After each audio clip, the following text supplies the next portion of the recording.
예수님의 죽음 이후 제자들의 마음은 평화롭지 않았을 겁니다. 유다는 예수님을 팔아넘긴 죄책감으로, 베드로는 스승님을 배신한 자괴감으로, 그리고 스승을 잃은 모든 제자들은 허무한 실망감으로 모두 각자마다의 이유로 평안하지 못한 하루를 보내고 있었을 겁니다. 자신들이 예수님께 저지른 일에 대한 일종의 부끄러움과 일말의 죄의식은 그들을 따라다니는 불편한 그림자였습니다. 그 평화롭지 못한 제자들에게 부활하신 예수님께서 나타나시어 건넨 한마디, 평화가 너희와 함께. 분명 이 말씀은 나에게 잘못한 것들에 얽매이지 말고 이제는 평안히 살라는 해방의 말씀이었습니다. 그런 의미에서 오늘 이 평화는 용서의 평화가 아닐까 생각이 듭니다. 제자들은 이 평화를 통해 용서받는 체험을 오늘 하였습니다. 여러분들이 어렸을 때 읽었던 해와 바람 이야기 혹시 아시나요? 네. 모르시는 분들 계세요? 한번 나는 해와 바람 이야기 잘 모른다. 네, 다 아시죠? 그럼 그 전제하에 이야기할 간략히 말씀드리면 한 나그네가 길을 걷고 있습니다. 그런데 해와 바람이 내기를 합니다. 저 사람의 외투를 누가 벗길 수 있을지. 그런데 먼저 바람이 나섭니다. 자신만만하게 나의 강한 바람으로 저 옷을 내가 벗겨보겠다. 하지만 아무리 강한 바람을 불어도 그 나그네는 춥기 때문에 더 옷을 싸맵니다. 그리고 해가 나섭니다. 해가 뜨거운 햇빛을 내리쬐니 얼마 못 가 나그네는 겉옷을 벗어버립니다.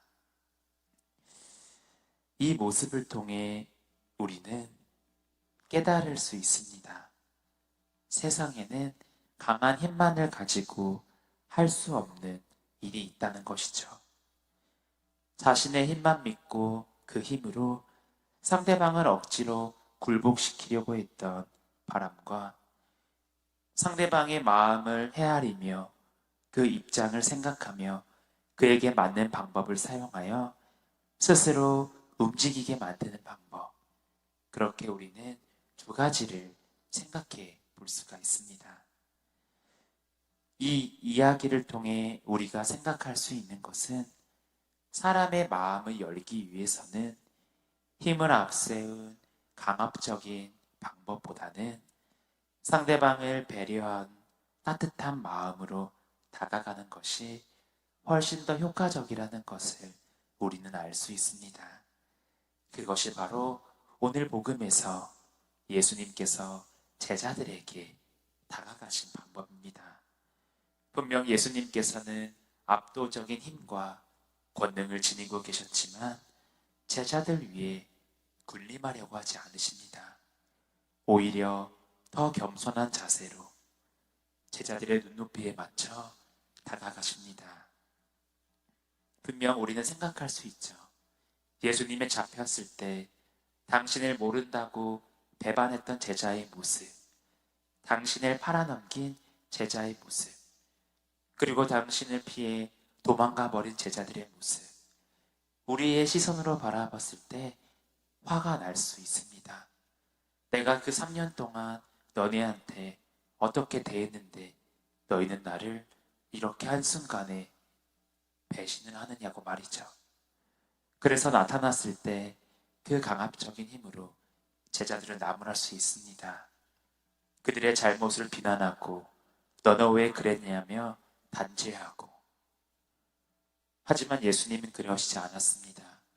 각자의 죄책감과 불안감과 두려움에 문을 잠그고 꼭꼭 숨어있던 제자들에게 나아가시어 오히려 평화를 빌어주십니다. 그리고 오히려 단죄하기보다는 편안한 마음으로 열어주십니다.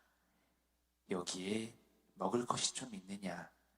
나랑 밥 한 끼 하자. 라고 말이죠. 우리들의 모습과도 비슷합니다. 우리가 사랑하는 그 자녀들이 아무리 잘못을 했고 어려움을 겪었을 때 말로는 너 왜 그랬어? 라고 하지만 밥을 굶기지는 않잖아요. 마찬가지로 예수님도 제자들을 위해서 그 사랑하는 마음으로 밥 한 끼를 같이 하는 겁니다.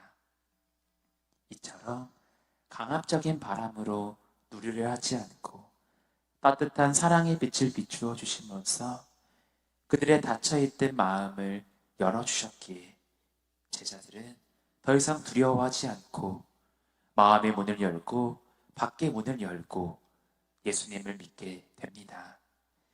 형제 자매 여러분, 주님을 믿고 따르는 우리는 어떤 모습으로 이 여정을 걸어가고 있는가요? 나와 생각이 다른 이들의 마음을 헤아리고 존중하는 마음으로 살기보다 다른 이들의 마음은 생각하지 않고 내 뜻에 맞도록 강요하고 있지는 않으신지요? 힘으로 누르는 것은 쉬우나 그런 방법으로는 나와 함께 살아가는 이들의 마음을 얻지 못합니다.